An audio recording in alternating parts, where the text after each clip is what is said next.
AJ just said the wide receiver group was stepping up pretty well in practice. Can you speak about the whole group and how ready you guys are? I probably say this group really, we came a long way. You know, coming from like my freshman year, just seeing like those older guys like Quez, Tyree, and then now seeing like St. Felix and T1. I grow up, and see Latrell come along too is really nice to see. I probably say like we came a long way. I probably say out of everybody, probably being the most hungry. I probably say this, most hungry group. You guys were challenged a lot last year, you know, kind of from your coaching staff, and maybe didn't have the best output. You know, how do you try and bounce back from last year's different production? I probably just say like Coach Scott when he first came in, he said to just leave that 4 and 8, you know, in the rearview mirror. So I brought in ever since he said that, just leaving the past in the past, because that's the only thing you really can do. Just leaving the past in the past and just continue to moving on. That's pretty much it. DeVontres, you mentioned your freshman year, now your senior year. How excited are you to get this final season kicked off in your career? I'm really thankful for it because just a few months ago they were talking about us not having this year at all. So just being, you know, thankful that I'm able to have this very first one. You know, instead of waiting a whole another year, coming back with a 6th year. You know, I think just like I said, just thankful and blessed that I'm able to play my very first one. You know. What's your impressions of the Citadel's defense from what you've seen on tape? I'm sorry, say it again. What's your impression of the Citadel's defense from what you've seen on tape? From what we've seen on tape, they have a lot of juice with that front seven. The front seven is pretty big. They play physical, but I think that we might you know, out edge them when it comes to our speed, and we also play physical in our front seven as well. But our mentality, just from what I can speak on for receivers, is just do what we've been doing this whole camp: play physical, play fast, play big, and play strong.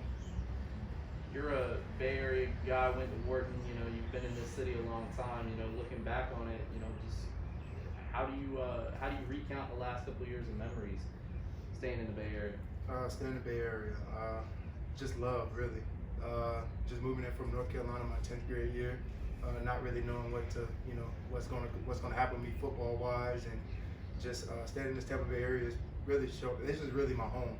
You know, I consider North Carolina home, because that's where I grew up at, but I consider Temple home, just being here through high school, being here through college. This is really a home for me. What have you learned about your head coach in these last 8 or 9 months? Coach Scott, he's a real genuine guy. You know, when he says something, he means it. So I think that's the best thing that I picked up from him. You know, when he tells us, you know, we're going to practice hard, you know, he comes with a lot of juice as well. When he tells us he's going to do something for us, he gets it done. So you have, like me, I have nothing but respect for him because everything he said that he's going to do, he's done it. And I love it. Clemson has had some pretty good receivers. You guys can't help but think about maybe I can fill that guy's role. Maybe I could be D-Hop, you know, anything like that. Yeah, a lot of guys, like when Coach Scott, he comes and talks to the receivers in meetings. He tells us about D-Hop, he tells us about, you know, Sammy Watkins, and, you know, he coached those guys. And sometimes, you know, we can't help but think about, man, like he's really been like around some great receivers, and they're still in the league doing great things. So the thing about it is we don't want to be those guys. We just want to be ourselves. So I know I can't be D-Hop, I can't be Sammy Watkins, you know. So I'm just going to be Trey Dukes, and that's what he just keeps in mind on himself. You had a great fall camp and you're stepping up as a leader. How happy are you with your progress, and how excited are you to show people what you can do this year? Like I said, I'm humbled by it, you know, just coming in working every single day. You know, my first 3 years didn't go as planned, but just having the senior year, being able to do it the right way, and having the right coaches as well, I think that's the biggest thing. So I'll probably just say I'm just ready to attack this season. That's pretty much it. What was the lowest point for you, Trey? Where you said, I can't go on anymore? Oh man. I'd probably say my sophomore year. I think when we went for the Gasparilla Bowl, when we went 7-6, when I was suspended, I think 9 out of those 13 games. I think that was the lowest point. I even considered, you know, stop playing football at some point. Altogether? Altogether. Just being at home, like not being able, you know, to help the team in any way. Talk to my parents, like probably every single day. Just wondering like if football is really for me, you know. But like I said, I prayed about it. just kept praying, kept working on my own, just being on my own and just thinking, like what can I do to help the team? And I had multiple coaches, multiple people told me to transfer even after that season, but some just told me to stay and stick it out. And now I'm thankful to be with Coach Scott, be with Coach Dye, be able to be around my friends, teammates, like my camp, been around my camp since 10th grade.